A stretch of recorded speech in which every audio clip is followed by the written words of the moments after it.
Como foi a minha cursada em APS 2, no segundo ano da Barcelona? Bom, pra quem não me conhece, meu nome é Natasha e eu estudo medicina na Argentina. Lembrando que eu tenho resumos de APS 2, tá? Então, realmente, assim, a apostila que eles dão é confusa, é muito grande, repetitiva. Eu fiz resumos que estão muito bons, estão muito diretos, muito assim, fáceis de você ler, de você pegar a ideia. Lá no grupo secreto, para quem compra os resumos, eu também coloco mais coisas, mais informações, inclusive provas antigas para você treinar, porque algumas questões repetem. Então, quem quiser, tá no destaque de apuntes. A gente tem lá, eu tenho lá o link para você comprar. Ou então me pede por direct também, que eu envio sem problemas nenhum, por mensagem. Mas ajuda bastante, viu? Aprovei com essa belezinha. APS é Atenção Primária à la Saúde, ou seja, é uma matéria que a gente tem no primeiro ano, a APS 1, no segundo ano a gente tem a APS 2. Essa matéria, ela é considerada anual porque ela tem bastante conteúdo, porém foi dada em um semestre só. Então eu tive essa matéria nesse segundo semestre do ano. Eu tinha 2 aulas por semana, uma teórica de 2 horas e uma prática também de 2 horas. Então basicamente o que a gente estuda nessa APS são os sistemas de saúde, o que é atenção primária à saúde, né? Essa parte teórica, os paradigmas que já mudaram, medicina familiar, dá toda uma introdução nesse sentido. E na parte prática a gente começa a ver antropometria, hipertensão, frequência respiratória, enfim, signos vitais de modo geral, reanimação cardiopulmonar. A gente tem aulas práticas e teóricas disso tudo. Em relação às provas, como é feito? Eles dão toda a matéria e aí a gente tem uma prova, que são as parciais, né? Que são chamadas as eras. Aqui na Barcelona é chamado ERA, mas é uma parcial, como se fossem aquelas provinhas tipo de bimestre, assim, do Brasil, né? E essas provas, então, a gente teve uma prova na faculdade, né, de X, de marca X, que a gente chama de Choice. A gente teve na faculdade a primeira prova foi de teórico, a segunda prova de prático. Você passando nessas 2 provas, você vai para a prova final. A prova final também foi assim, a gente fez um Choice, se você passava no Choice, você ia para o oral. Então hoje eu fiz a minha prova oral. E lembrando que você só pode fazer uma final se você tem as suas parciais aprovadas. Então você aprova ali no teórico, no prático, naquelas provas, e aí você vai para as provas finais, que são obrigatórias, não é igual no Brasil que tipo é meio que quem foi mal é que faz a prova final para tentar recuperar. Não, aqui tem uma prova final com conteúdo todo englobado naquela prova. O que eu posso dizer das provas? As parciais eu achei muito coerentes, muito tranquilas, muito coerentes mesmo, assim, sabe? Eu tava até esperando algo muito pior. Quando eu tava estudando a matéria, eu achei uma matéria bem chata na parte teórica. A parte prática é legal, mas a parte teórica, gente, E aí eu tava esperando uma prova muito pior nessas parciais, mas foi uma prova bem ok. Agora, na final, meu amigo, na final o bicho pegou. A prova final eu achei, assim, mal escrita, umas perguntas que te deixavam em dúvida, e a gente teve ainda um problema em relação ao tempo para responder as questões. Então, faltou tempo para eu responder as questões, tanto que eu não fui tão bem na prova final, né, no Choice, quanto eu fui nas parciais. Tipo, eu não fui mal, mas eu não fui tão bem. Faltou tempo e realmente a questão das questões um pouco confusas. Então, isso é um ponto negativo dessa matéria, né? Bom, mas é isso. Aprovando com 4, né, que seria 60%. A partir de 60% você vai pro oral e no caso hoje eu fiz a minha prova oral. E como que foi? São 2 professores na sala, então a gente ficou numa sala externa, a professora chamou 8 alunos para dentro da sala e a gente ficou lá no final. Enquanto isso, os 2 professores, titulares da matéria, chamavam de 2 em 2 para tomar a prova oral. Eu fiz com a professora Monteverde, que é a professora que ninguém quer fazer a prova com ela, porque ela é puxada.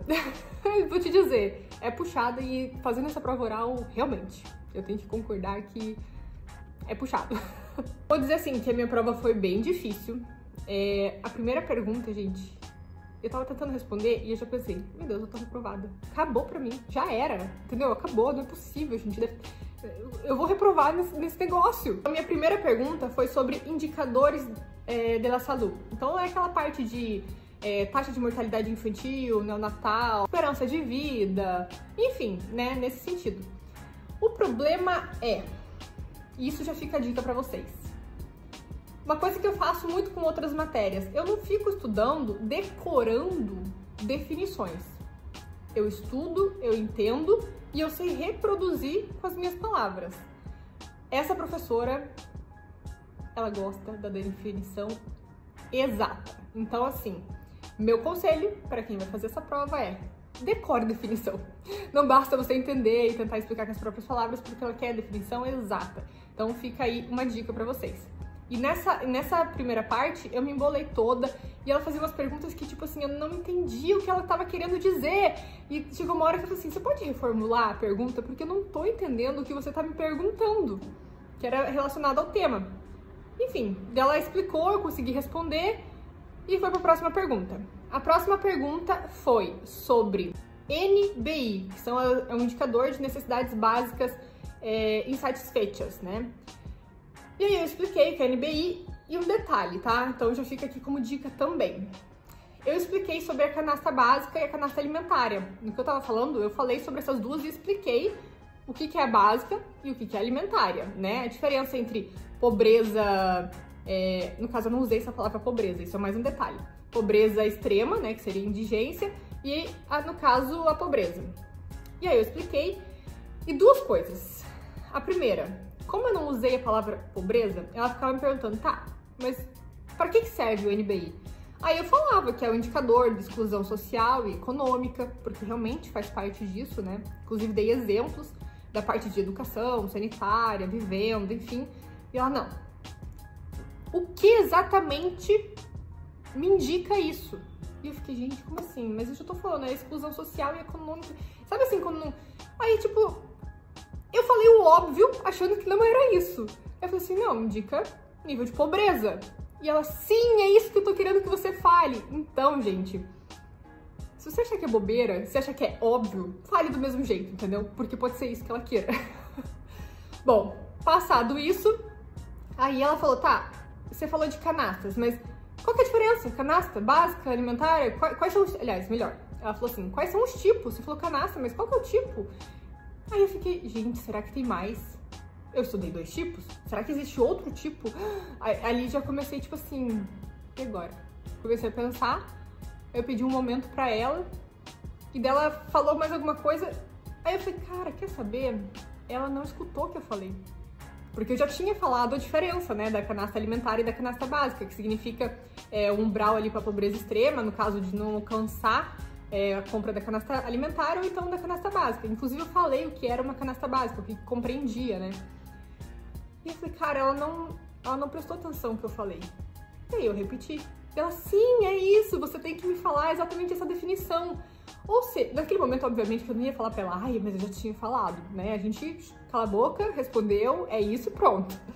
Mas você entende isso? Que às vezes você fala alguma coisa, o professor pergunta e você fica pensando, cara, mas se eu já falei isso, será que é outra coisa que ela quer? E na verdade, às vezes não. Às vezes é porque ele não prestou atenção, ou não ouviu, não entendeu o que você falou, e ele só quer que você fale aquilo que na verdade você já falou. Então, na dúvida, isso serviu de lição pra mim, levarei para outras provas. Na dúvida, você repete o que você falou.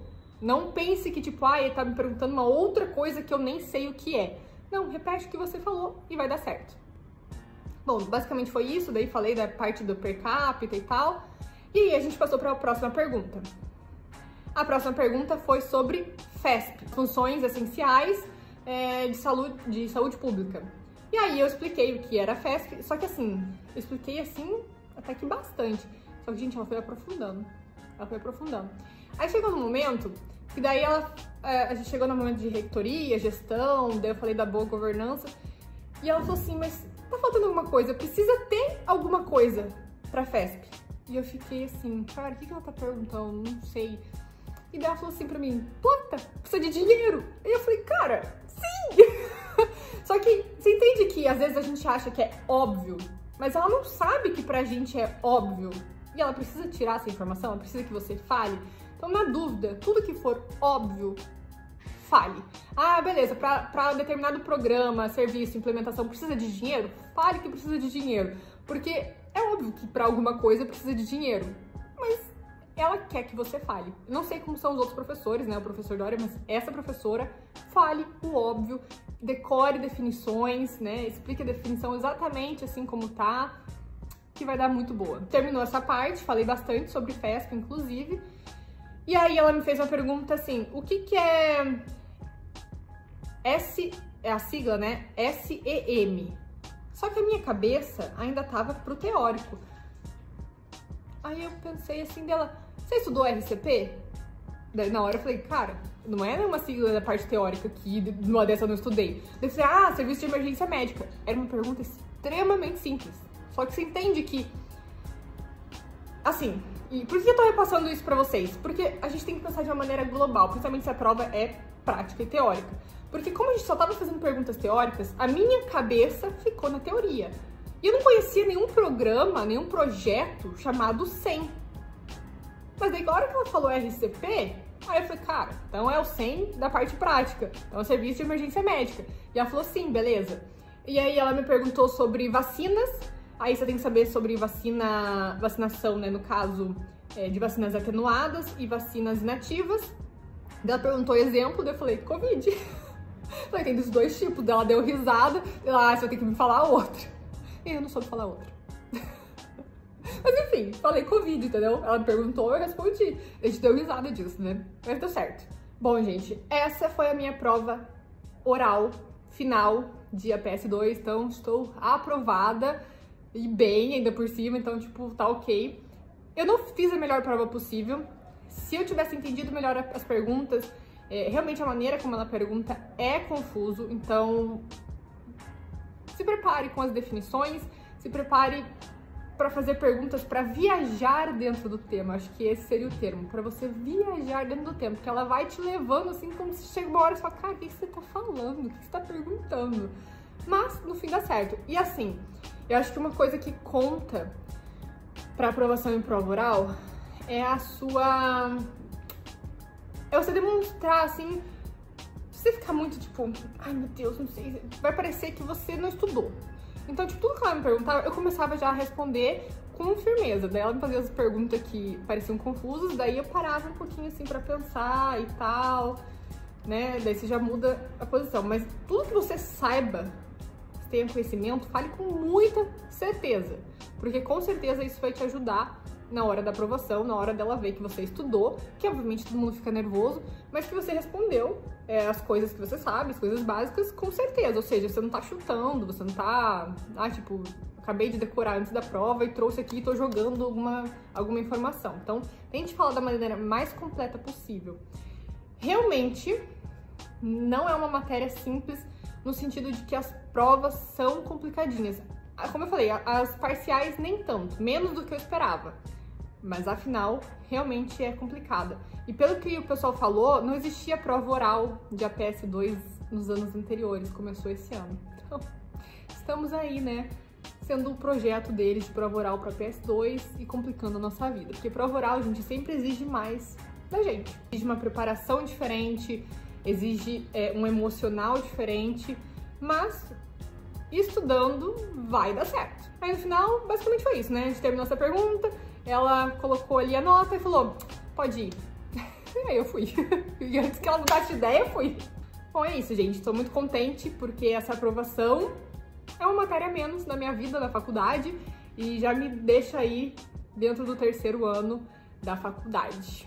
Muita sorte para quem ainda vai render esse ano. Tem gente que vai render essa semana, tem gente que vai render em dezembro. Para quem estiver assistindo esse vídeo pro ano que vem, qualquer coisa, me escrevam. Se for o caso, olha lá no grupo, tenho várias informações no grupo, tem alguns comentários extras sobre algumas perguntas que eles fazem na prova oral. E aí eu coloquei algumas informações extras lá no grupo também, no grupo secreto. E é isso. Até o próximo vídeo.